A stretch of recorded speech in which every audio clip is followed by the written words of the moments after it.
One of my ambitions has to meet somebody who's had their wedding photos taken, because I've said it's something that should happen here, and you two actually did it. So tell us the story. Tell us what year it was, and tell us what the day was like. It was 1977. That's the 16th of July.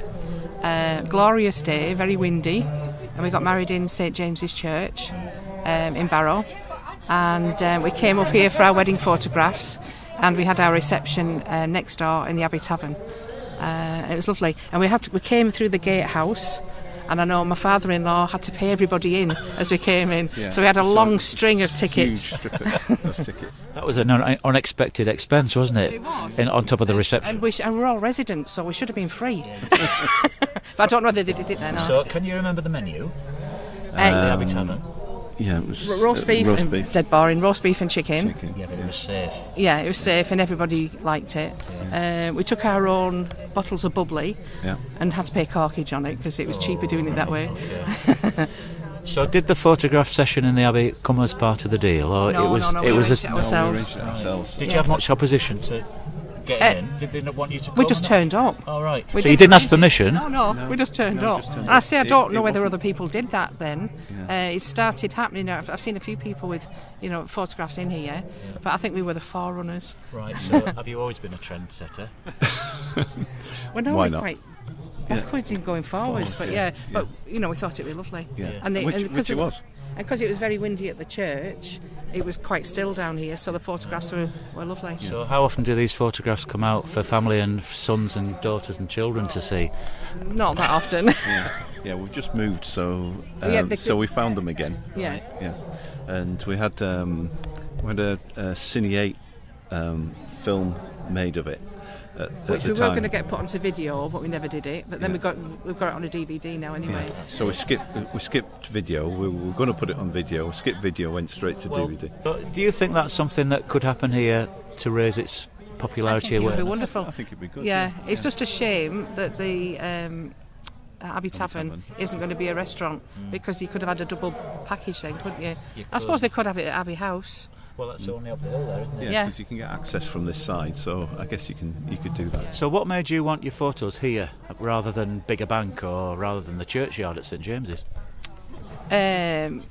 Initially because it was nice, lovely here. Yeah, I mean, it's got character. It's tranquil. The architecture's fantastic. It's quite calm in here. Yeah, it framed a lot of the shots really well, especially with the main arch. Unfortunately, with the stabilisation that's going on at the moment, that arch is buried a bit, but it was in all its glory when we did it, which was 40 years ago this year. And you only improved the beauty of the Abbey with your appearance. Oh, I did, yes.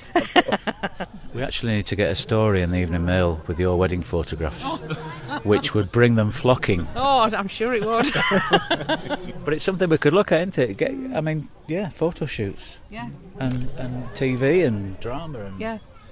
Well, they have done drama here.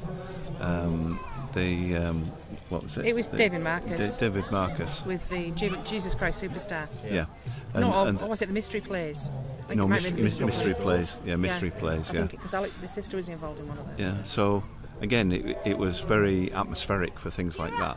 So, was there something magical about those Mystery Plays? Yeah, the setting? Yeah, and the setting, it's very atmospheric, and it was done in the dark, so... it was in the evenings, all the shadows. All the shadows and everything, yeah, it was good, but again, it's not regularly done, so... Right, so weddings and theatre, yes. That's the answer. Yeah. I've met a lovely lady from Dalton who volunteers in the castle. Tell us about that job that you do there. Well, there's a small museum. We people come in, we tell them about the castle, brief history of the castle, then we take them, show them the dungeon. There's a hatch that we can lift up and they can have a look in the dungeon. There's a garderobe that's built into the wall. That's a toilet, isn't it? Yeah. There's a left-handed spiral staircase, which is very unusual, because there was never a garrison there, so they never needed the right-handed spiral staircase. And then upstairs there's a display of George Romney paintings, some bits of armour, a Spanish cannon from the Spanish Armada that washed up on Walney, But the history of Dalton goes back further than Furness Abbey. But you were telling me that as a Dalton resident, when did you first visit the castle? About 3 weeks ago. So you were born last century, obviously, because we're not going to get ages, but you are old enough to have... I'm nearly 50. Right, and that's the first time... That's the first time I've been in it. So what's the matter with that? Are we doing something wrong? Yeah, definitely. I didn't know when it was open. I didn't even know if it was open. I just happened to be walking past and saw that it was open and had a look in. And you thought it was that special that you'd volunteer to do some work there. So do you tell everybody about it that you make... I've been doing it all day today. I'm evangelical, but I've only been there 1 week. This is my second week. Well, you could be manager soon. Do local people realise the links between the Abbey and the castle? We're talking back to the 1200s. You can walk easily between them, can't you? You were telling me about the walk from... Yeah, there's an old walk that takes in where the mills used to be. You can see a millstone in the ground still left there, and it's a lovely walk. You can see the old kind of ancient route to the Abbey. Yeah. So the message is, if you come to Furness Abbey, find an hour on a Saturday to go up to Dalton Castle. Yeah. Which I'll have to do next time I'm in town. You're just telling me something about your family came to Barrow to do mining. They came up from Cornwall. From Cornwall when the tin mines closed. Right. And they came up for the iron ore mines at Stank, and they built Roose blocks. And they were 115 South Row, and they were called, I think they were Roberts. And yeah. There aren't many people actually were Barrow people before the town grew, No, because there was only a handful of families, weren't there?